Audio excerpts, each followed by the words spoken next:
Allison and I haven't, we couldn't have kids. And last July,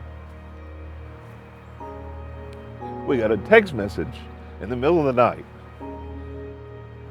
Do you want my baby?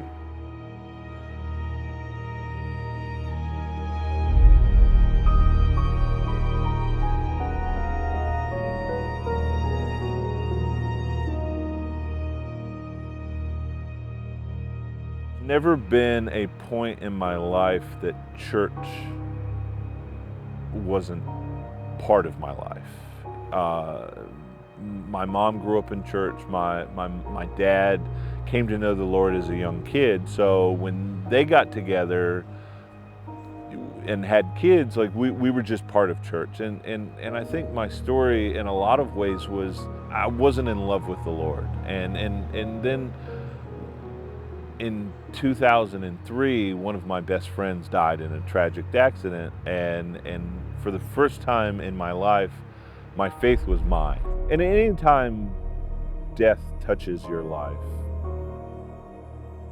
it changes you, and it either changes you for the better, or it changes you for, a worse. And I chose at that time to become serious with what I was going to do with my life, what I was going to do for the Lord, what I was going to do for the world. And, I wasn't just going to be that goofy, no direction guy anymore. I was going to have a plan.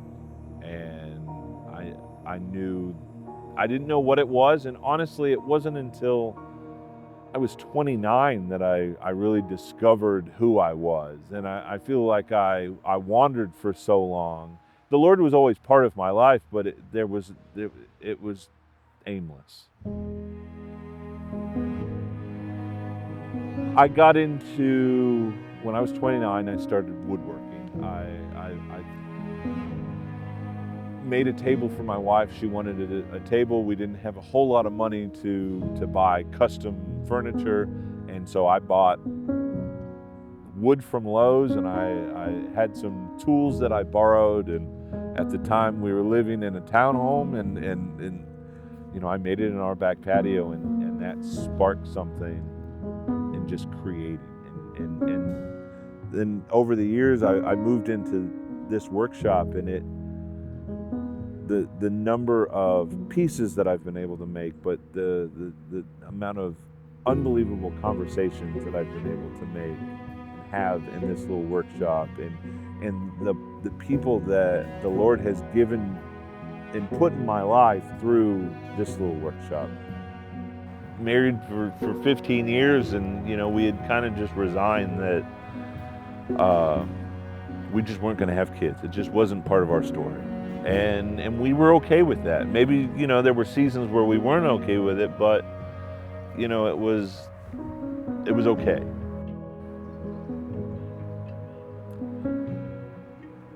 Allison and I we couldn't have kids. And last July, we got a text message in the middle of the night. Do you want my baby?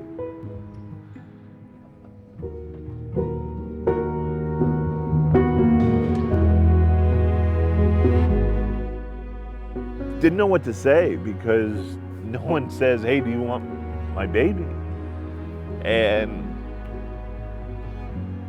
she was like 4 months pregnant, and we started this process, and she said, I have this child, and I can't take care of this child. I have other children, and this, I feel like this child is yours.